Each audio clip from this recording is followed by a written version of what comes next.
Alors, j'ai été très enthousiaste sur l'innovation du crédit agricole. Je vais vous dire pourquoi. Parce que là, vous ouvrez le village. On va voir une fois qu'il sera ouvert. Hein. Mais c'est une excellente initiative puisque vous êtes la seule banque en France à créer un village pour les startups.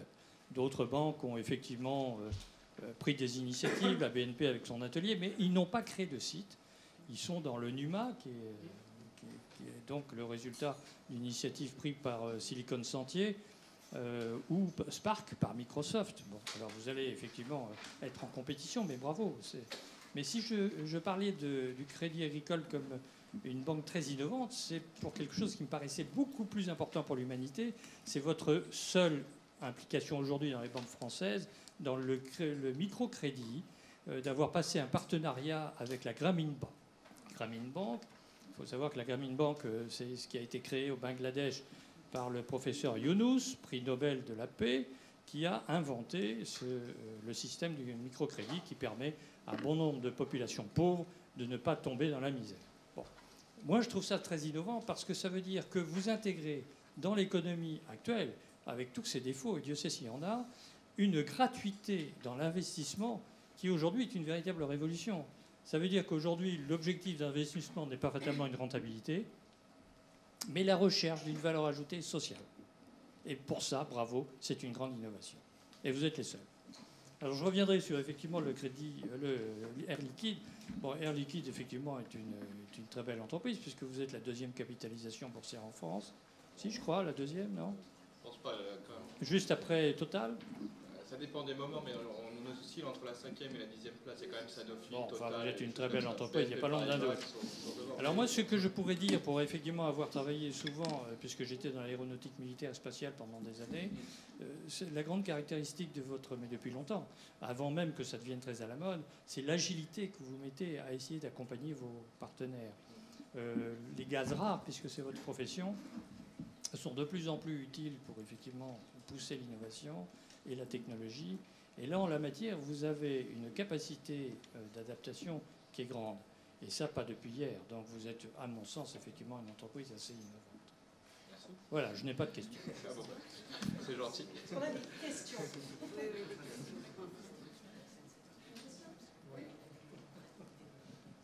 Bonjour.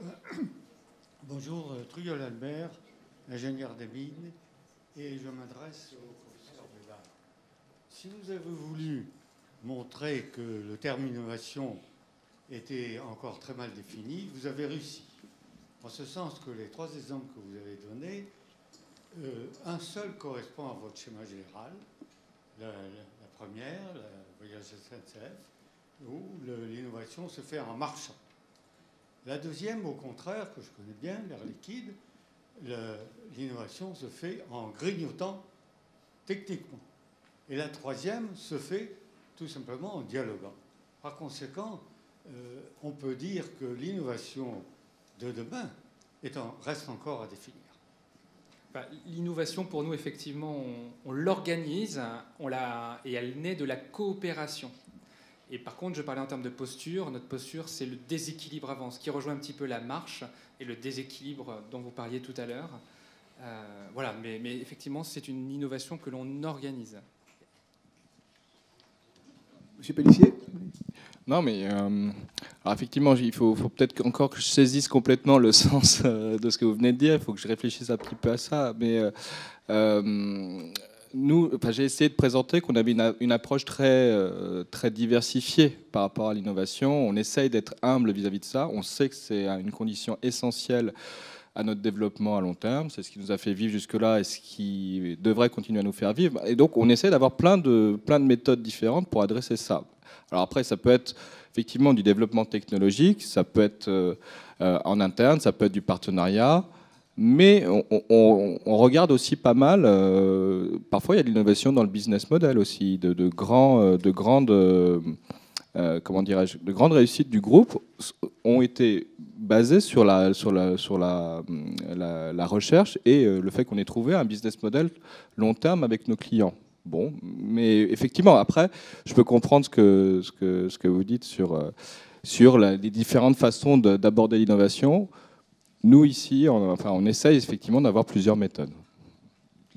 je voudrais ajouter simplement, puisque vous m'avez répondu, que l'innovation de demain n'apparaît pas dans les exemples qui sont donnés pour la simple raison, c'est qu'aujourd'hui, la complexité du développement des entreprises, du fait des progrès scientifiques considérables qui ont lieu en ce moment, en particulier le domaine de la santé, les processus d'innovation néo-taylorisme ne sont plus du tout valables, sauf pour l'application voyage SNCF, ne sont pas non plus acceptables par un simple dialogue, parce que ce dialogue, il faut l'organiser, et que le grignotage technique est très intéressant à condition d'avoir des partenaires qui veuillent bien intervenir. Mais le problème actuel de l'innovation, c'est de créer véritablement une innovation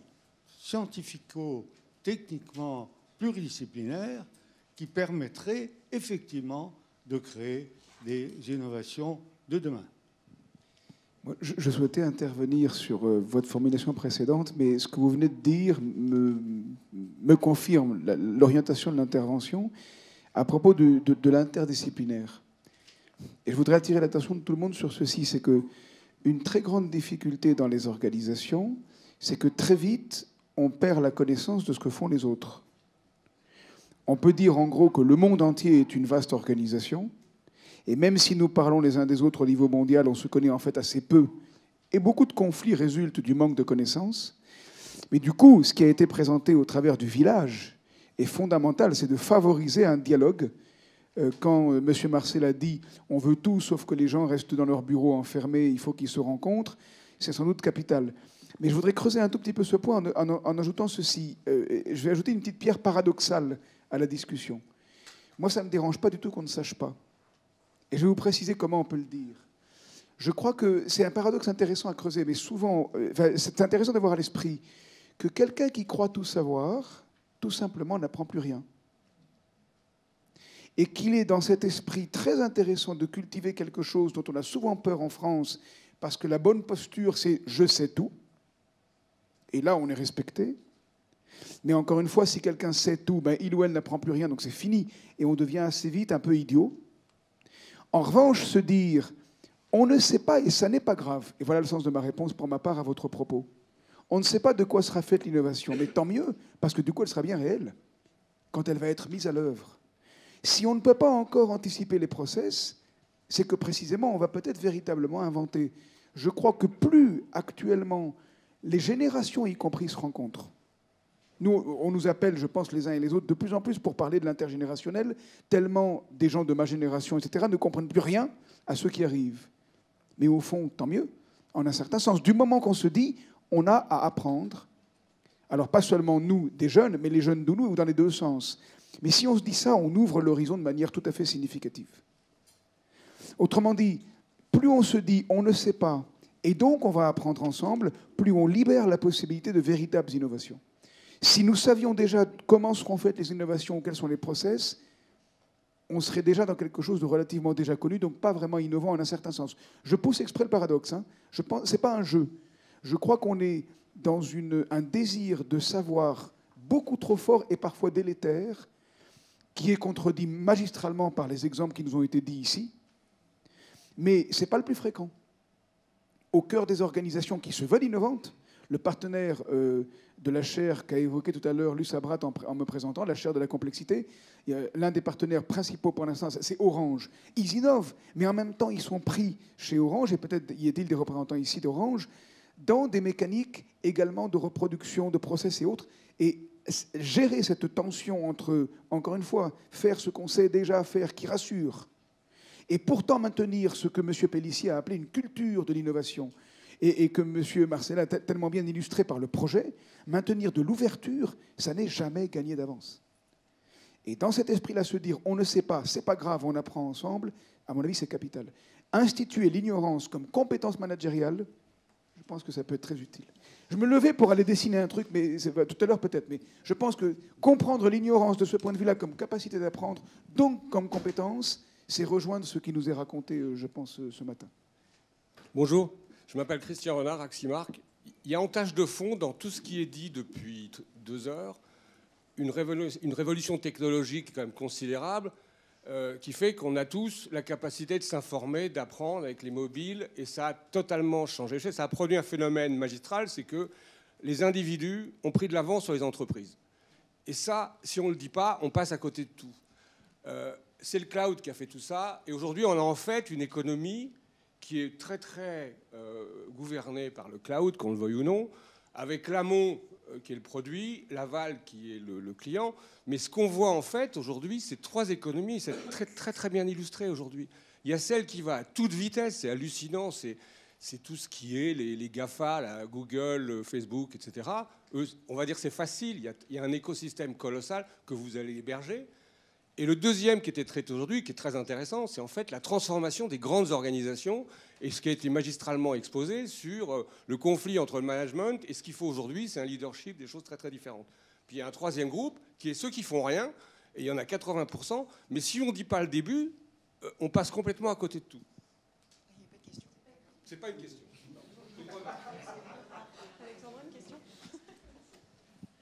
Alexandra Domar, Jubilé. Je voulais vous remercier pour vos présentations et j'aimerais creuser en disant quand on marche, il y a aussi la respiration. Et une sous-question par rapport au néo-taylorisme. Moi, personnellement, je viens de la finance et ce néo-taylorisme, moi, je meurs, quoi. Mais la respiration de façon générale, déjà. Mais du coup, la question, pardon ?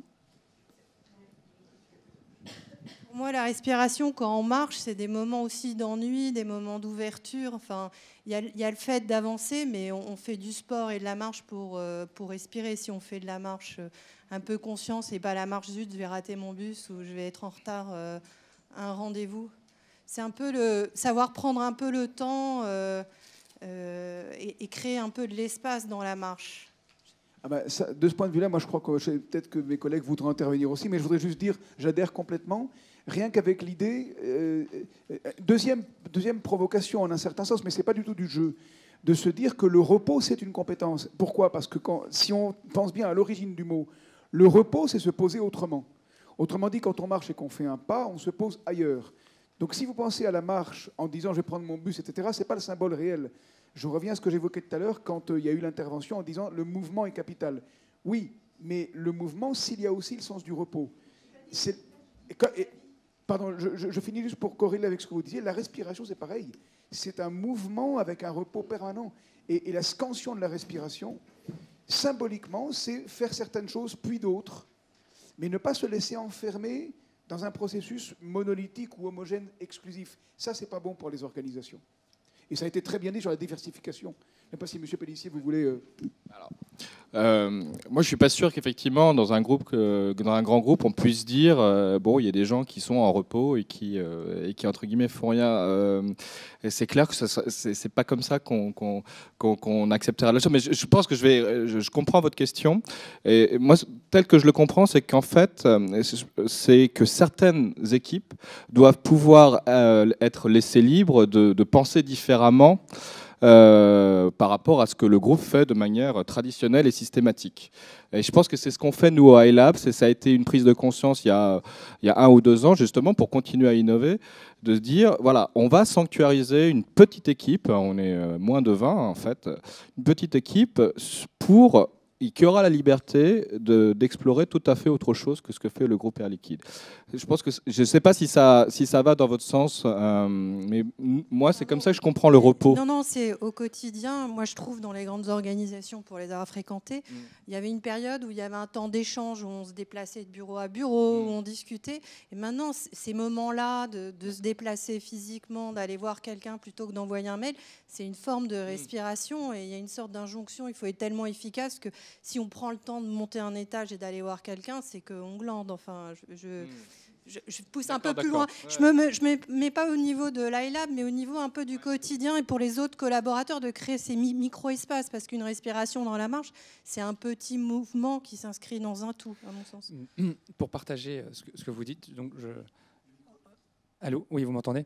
Dans le village, j'aurais à cœur de faire en sorte que nos habitants glandent un petit peu dans la place du village. Hein. C'est bien cette idée-là, en tout cas. Et si ça glande pas, j'aurais pas réussi ma mission.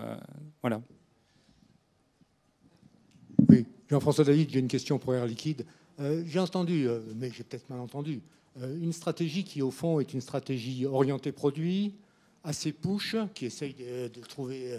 et, au fond, où le mot service est quelque part absent. Je ne l'ai pas entendu du tout. Okay, moi, j'ai appartenu pendant 30 ans à une société qui est morte, enfin, qui a failli mourir de ça, qui s'appelle IBM, qui, justement, a été obligée de passer progressivement d'une stratégie de produit vers une stratégie de service.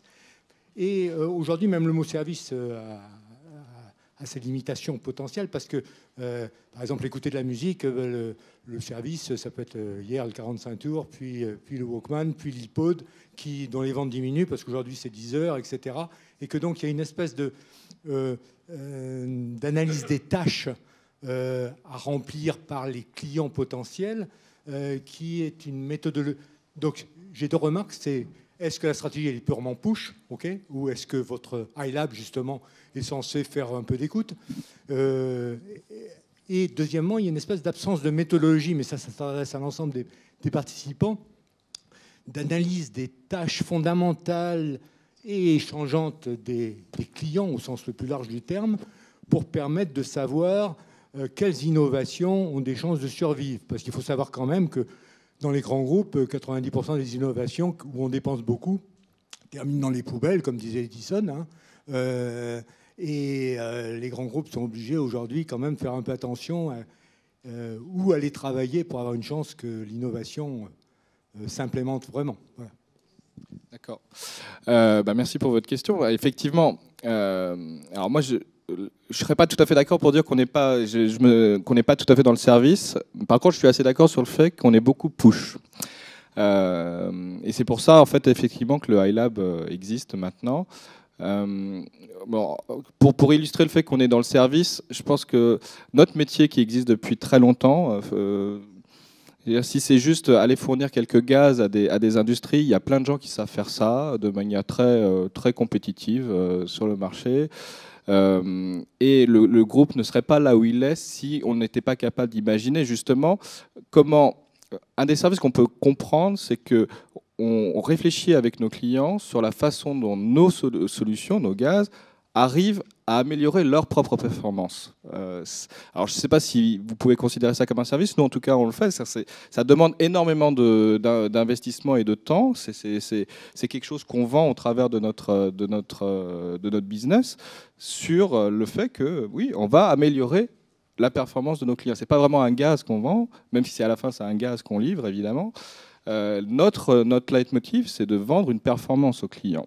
Et derrière ça, alors il y a le gaz évidemment, mais il y a toute une palette de services alors qu'on ne liste pas comme ça. Mais alors pour vous donner un exemple, la filiale française s'appelait Gaz Industriel Service. Alors je ne sais pas si voilà, la filiale aujourd'hui elle s'appelle Air Liquide France Industrie, mais il y a encore 2 ans elle s'appelait Gaz Industriel Service. On a énormément. Alors au-delà des gaz, on a toute une structure qui fait que du service. C'est le soin à domicile. Le soin à domicile, on fait aussi 1 milliard d'euros de chiffre d'affaires là-dedans. On suit 1 million de patients dans le monde à domicile sur des services d'oxygénothérapie, apnée du sommeil, diabète. Donc vous voyez, effectivement, bon, je n'ai pas eu le temps d'insister sur toutes ces choses-là, mais si le service, je pense, fait partie de notre culture, mais on l'associe toujours à un produit. Oui, effectivement, on reste un industriel, on reste à la fin une entreprise qui a des usines, qui a une engineering, ça c'est vrai, mais effectivement, on est quand même conscient de la couche service qui est absolument nécessaire. Alors, pour aller au-delà, effectivement, sur le technopush, ça c'est la R&D telle qu'elle existait aujourd'hui, je caricature. Mais quand même, c'est vrai que c'était très ingénieur, c'est très core business. On est les masters de la cryogénie ou de je ne sais pas quoi, et de la combustion. Donc on sait ce que le client veut, puis on va aller développer un truc, puis ensuite on va aller le proposer au client, et puis il va aller l'accepter. Bon, ça marche quelque part, ça marche quand même un peu, mais ça a ses limites. Donc je caricature encore une fois, ça n'a pas toujours été comme ça, mais aujourd'hui avec le iLab, on sent effectivement qu'on a besoin de méthodes d'innovation de manière systématique très différentes. Donc comme la pluridisciplinarité qui a été évoquée, Au iLab, on a des designers, on a des gens des sciences humaines, on a des ingénieurs, on a des gens qui ont 10-20 ans de groupe Air Liquide, et on a des gens qui viennent juste de rentrer, qui sont du monde des startups. On veut faire du design thinking. On veut faire effectivement partir de l'usage et des marchés avant de développer des offres de produits. On est convaincu effectivement que ça va devenir essentiel pour innover dans le futur. Donc oui, je corrobore tout à fait vos remarques. Bonjour, Henri Clavigeau. Avant la question, Air Liquide a un budget de 150 millions d'euros en innovation. J'imagine que le projet des villages doit coûter quelques millions, parce que 4000 m² rue de la Boétie, ça représente pas mal. Ma question, elle est par rapport, on va dire, dans le premier slide que vous avez présenté, ce matin, il y avait les contrôles qui étaient, on va dire, le court terme. Ma question, elle est par rapport à la place du contrôle de gestion dans le management de l'innovation de vos entreprises. Quelle est sa place, si on a une?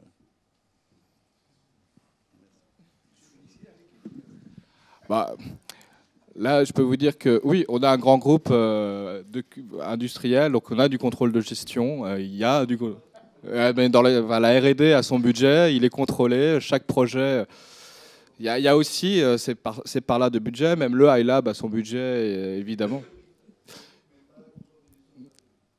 Pardon? C'est du contrôle de gestion stratégique ou c'est de l'audit? De l'audit, non, ouais, on n'ira pas jusqu'à de l'audit, non, pas à ce point-là. Non, je ne suis pas sûr que les auditeurs viennent souvent descendre dans les labos. Mais il y a du contrôle de gestion, il y a du contrôle de projet, en fait. C'est du contrôle de projet à la fin. Voilà, si, c'est normal, c'est normal. Pour ma part, j'ai absolument pas un puissant fond. Hein. C'est comme je vous dis, j'ai un business model qu'il a fallu que je vende. Il a fallu qu'on défende effectivement ce projet innovant. Et comme toute innovation, pour ceux qui en font, on sait que c'est compliqué dans le monde de l'entreprise que de vendre une innovation. On nous demande souvent justement de tout baliser avant. Alors, je rebondis sur le monsieur de tout à l'heure, les études de marché en amont d'une innovation. Voilà, c'est compliqué de dire dans le monde de l'innovation si l'innovation va être rentable ou pas. On est plutôt dans une démarche de test and learn, et j'allais dire que le village s'inscrit complètement dans cette démarche. Et donc bien sûr, il a fait, alors contrôle de gestion. Alors je ne sais pas qui concrètement, mais on va contrôler ce que je fais, bien sûr. Et j'ai un budget qui est très très limité. Et c'est pour ça que j'ai besoin de partenaires financiers pour pouvoir mener à bien ce projet. Ouais. Alors, pour complémenter ma réponse, moi je dirais que c'est quand même bien d'avoir un budget limité, parce qu'au final, quand on regarde l'innovation, le champ est très très très vaste. Et en particulier pour un industriel qui a plein de secteurs différents. Moi je le vois, on pourrait ouvrir 50 sujets différents. Donc le fait d'avoir un budget limité aussi nous force à sélectionner et nous force à faire ces exercice d'arbitrage, de priorisation, c'est normal. Et donc, ça a cette vertu-là, même si effectivement, parfois, je ne sais pas si c'est le sens de votre question, ça peut être un peu administratif, mais la vertu, c'est qu'on prend des paris managériaux pour aller vers ce qui nous paraît le plus prometteur. Voilà. Moi, je voudrais faire un commentaire un peu iconoclaste peut-être, mais je crois que c'est utile de temps en temps de décaler un peu le regard. Je crois que la réponse est dans ce que M. Marcella a dit, c'est-à-dire quand on manque d'argent, qui nous rapporte de l'argent? Les partenaires, les autres. Et quand M. Pellissier dit, mais en fait, il vaut mieux un budget limité, je partage complètement. Et on pourrait creuser ce point-là en remarquant deux choses. Le fondateur d'ATD Quart Monde, qui s'occupe de la très grande misère, disait, le manque de richesse, ce n'est pas un manque d'argent, c'est un manque de capacité à entrer en relation. Et ça, c'est absolument essentiel. Si on sait entrer en relation, on aura sans doute beaucoup plus d'argent que ce qu'on aurait tout seul. Et je crois que M. Marcella l'a très clairement suggéré. Et la deuxième chose, c'est on est toujours pauvre. Par rapport aux désirs qu'on a, nos désirs sont absolument illimités. On voudrait la Lune tous les jours, hein, et donc on n'a pas les moyens de la Lune. Et donc il faut toujours arbitrer. Et là, je pense que je suis d'accord avec M. Pellissier. Mais je voudrais creuser sur un dernier point, et c'est M. Marcella qui m'a mis la puce à l'oreille. Une expression, quelque chose que j'aime bien remarquer. M. Marcella a dit on ne balise pas tout, on tente de baliser. Je voudrais faire remarquer à tout le monde l'importance de l'argot. Quand on balise, c'est-à-dire qu'on a peur, alors on balise, on met des balises. Mais il y a des situations où il vaut mieux ne pas baliser. C'est-à-dire ni avoir peur, ni avoir de repères. Mais y aller. Et c'est ce que j'évoquais par l'équilibre, le déséquilibre. Donc ça ne veut pas dire qu'il ne faut pas de contrôle de gestion. Ce n'est pas botter en touche sur la question. C'est en revanche de se dire de temps en temps compter est secondaire par rapport à essayer. Et c'est ce que Mme Ville a évoqué en parlant de essai-erreur sur la base d'une question précédente. Ben moi, je voudrais recentrer le débat sur compter, parce qu'en tant que manager, j'ai souvent eu à fixer des objectifs et à les mesurer par la suite. Et quelque part, dans la question de la prise du temps, qui est le temps qui permet de faire autre chose et de penser à autre chose et finalement d'arriver à un résultat, je voudrais savoir si, dans aussi bien l'iLab que le village, il y a cette notion d'objectif initial et après de mesure du résultat. Et si vous pouviez l'illustrer de manière concrète, ça m'intéresserait beaucoup. Merci. Alors, je vais répondre. Donc, comme je vous l'ai dit, d'une part, je dois être à l'équilibre, moi, dans 3 ans. J'ai des objectifs de remplissage de mon village. Je dois être à 50% de remplissage. Donc j'ai des mètres carrés que je commercialise. Et donc j'ai des indicateurs très précis de chiffre d'affaires que je pilote. J'ai aussi un projet en construction. C'est un projet immobilier avec des aménagements intérieurs. Donc là aussi, j'ai un budget que je suis obligé de piloter au quotidien et de faire des arbitrages dans les choix que je peux faire dans l'aménagement même de ce village. Par ailleurs, j'ai aussi des objectifs en termes de partenariat financier ou de partenariat en termes de matériel qui m'est fourni. Tout matériel qui ne me serait pas fourni, je devrais le financer. Et comme j'ai un budget très limité, je serai obligé d'arbitrer et donc de ne pas offrir tous les services que j'imagine. Enfin, voilà. Donc c'est en permanence ces arbitrages-là que je suis obligé de faire. Oui. Je réagis quand même. Allez-y.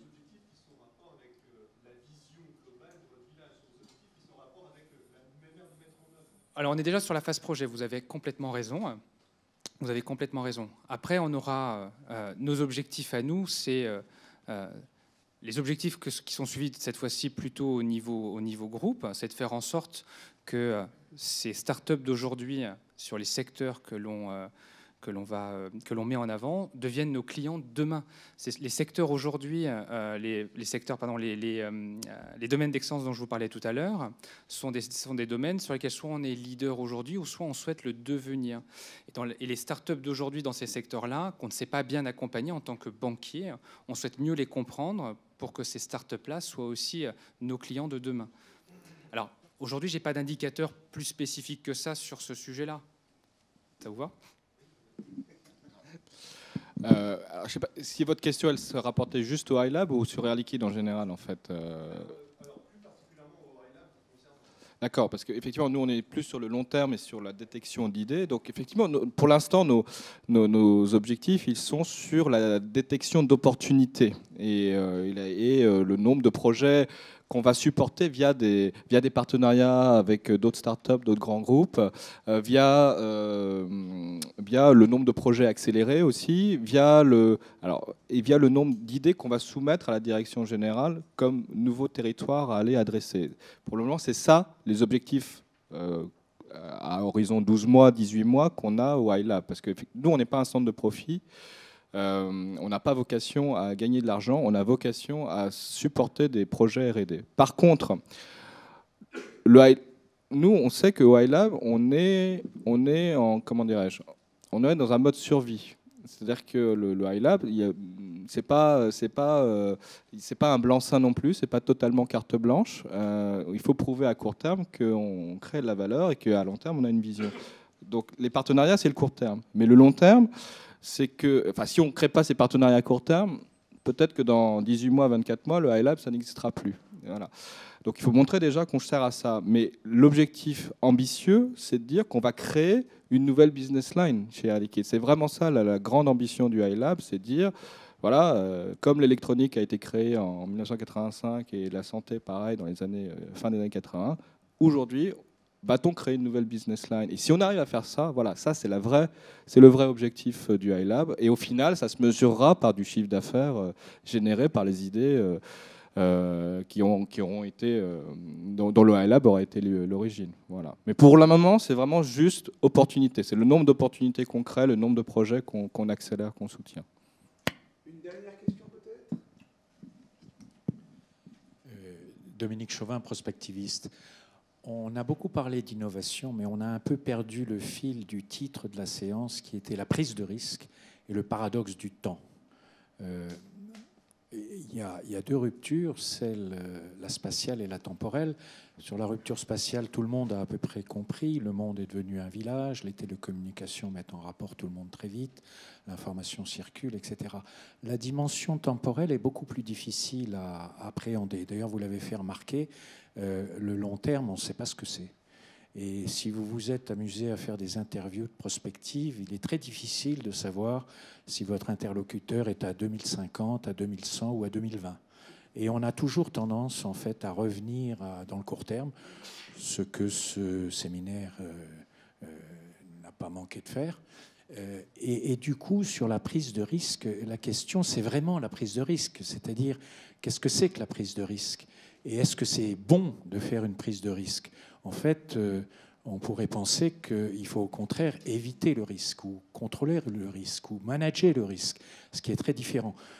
Et du coup, pour être bref, je voulais revenir à la prospective, c'est-à-dire d'essayer non pas d'imaginer le futur, mais de voir par rapport aux contraintes comment le futur doit s'organiser, c'est-à-dire quelle est la réponse qu'on doit imaginer dans des scénarios pour répondre aux contraintes. Et les contraintes, on les connaît. Et c'est là où je n'accepte pas l'assertion qui consiste à dire le futur, on ne le connaît pas. Si, on connaît les contraintes du futur. Et du coup, il faut aller chercher les réponses.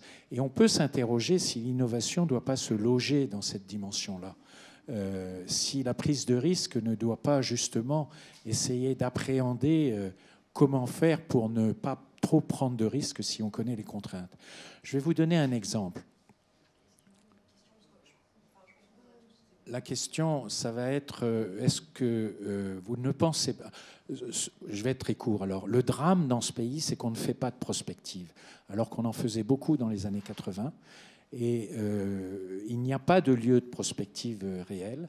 Et ma question est très simple. Est-ce que vous ne pensez pas que pour régler ce problème de prise de risque, il faudrait commencer par faire de la prospective ? Je vais vous donner un exemple. Le gouvernement a lancé un grand programme de la voiture à 2 litres au 100. Très bien. Et tout le monde applaudit. C'est parfait. Mais quelle est la prospective de ce sujet ? Quel est le coût d'après ? C'est la voiture à 1,9 litres au 100 ? On voit bien qu'on est rentré quelque part dans une impasse. La prospective consiste à ouvrir pour trouver des champs nouveaux, et en particulier des champs d'innovation. Ma question est, est-ce qu'on ne se trompe pas dans la prise de risque ?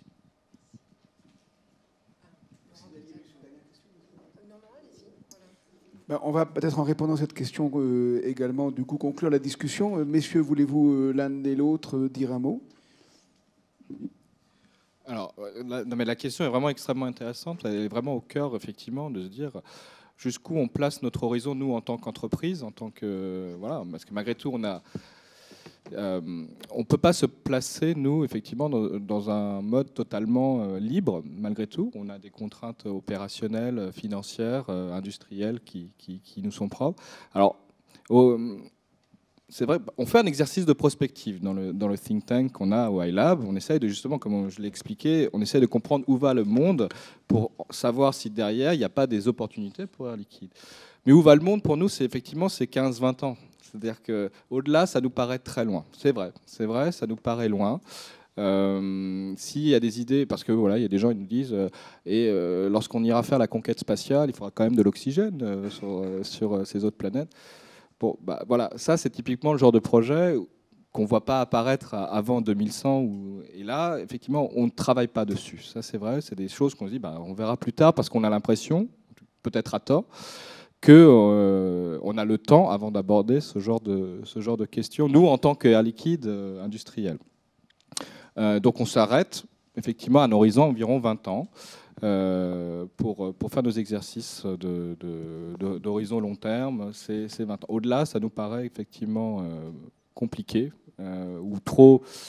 Enfin, le retour sur investissement, effectivement, nous paraît trop compliqué.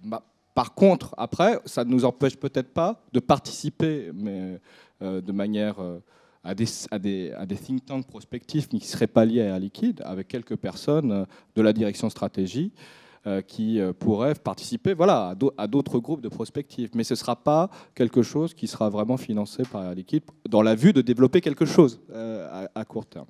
Voilà. J'allais dire que dans le cadre du projet que je mène, la prospective, elle est incarnée par le fait qu'on souhaite être en contact avec un monde qu'on connaît très mal, qui est celui des startups, et des startups plutôt innovantes, et vraiment de se côtoyer, et vraiment côtoyer tout un monde qu'on ne connaît pas et grandir avec ces startups. Et la prospective, elle est plutôt incarnée par cette aventure qu'on essaye de mettre en place, cette dynamique en tout cas autour de l'innovation avec des acteurs qu'on n'aurait pas l'habitude de côtoyer et qui nous évitent de faire, comme le font beaucoup de banquiers, du nombrilisme et de s'ouvrir effectivement à autre chose. Ensuite, on a aussi effectivement tous les think tanks qu'on essaye de mettre en place et un comité scientifique qui aura cet objectif-là, que de prendre de la hauteur et de nous projeter un petit peu plus loin que le court moyen terme qu'on est amené à gérer au quotidien, en tout cas dans nos activités. Alors pour conclure, du coup, en revenant un petit peu à la présentation initiale, vous avez raison en un certain sens. On est devenu court-termiste au cœur même de la discussion, et votre définition de la prospective comme évaluation sous contrainte des possibles, moi, me paraît très très pertinente. Mais ce sur quoi j'ai voulu insister en soulignant, on ne connaît pas le futur parce qu'il n'existe pas. Et ça reste vrai. Il n'existe pas encore, donc il est inconnaissable. Il est prévisible au sens où nous voudrions que. Mais pourquoi j'insiste là-dessus de manière excessive ? C'est que je crois qu'on est dans une culture très excessivement du contrôle à notre époque, quelles que soient les nations et autres, et pour différentes raisons, mais ce n'est pas le moment de les dire ici. Et il y a beaucoup de peur par rapport au fait de faire des choses qu'on ne peut pas prévoir, au sens fort. Et ça risque d'entamer la capacité de réelle invention, de créativité et d'innovation. Il faut des prévisions, mais culturellement, elles sont très dominantes, y compris dans la manière dont on conçoit l'innovation. Il y a des propositions, des projets en route remarquablement fertiles et ouverts, comme ceux qu'on a entendus ce matin, très nombreux, peut-être beaucoup plus nombreux qu'on le croit, mais il y a aussi cette néo-taylorisation extrêmement contraignante qui fait que, à mon avis, rien n'est gagné. Et il est capital d'entendre qu'il y a des choses qu'on ne sait pas, et encore une fois, c'est pas grave. Et ça rejoint l'idée du fait de ne pas avoir peur, donc de réellement savoir prendre des risques. Si j'ai utilisé le terme d'incertitude, pour conclure, c'est qu'il y a par l'économiste Knight dans les années 50, une différenciation que je trouve très intéressante. Le risque est calculable, l'incertitude, non. L'incertitude, c'est deux moteurs d'avion soudain qui ne fonctionnent pas, et on fait pourtant avec. Et je pense qu'il faut qu'on réapprenne à fonctionner en situation où les choses ne sont pas calculables. Ce n'est pas du tout un propos contre le calcul, c'est un propos contre l'unilatérale ou dominante attention au contrôle et au calcul. Alors, et sinon, moi, là où je rejoins votre commentaire sur le fait que le futur, on le connaît quand même un petit peu, c'est vrai qu'il y a quand même des grandes tendances qu'on connaît et qui vont se réaliser. Donc, voilà. Donc le changement climatique, il va arriver. La démographie, c'est clair, et ça va arriver. Donc il y a quand même une certaine certitude par rapport à ça. Et alors nous, c'est ce qu'on intègre dans nos exercices de prospective. Voilà.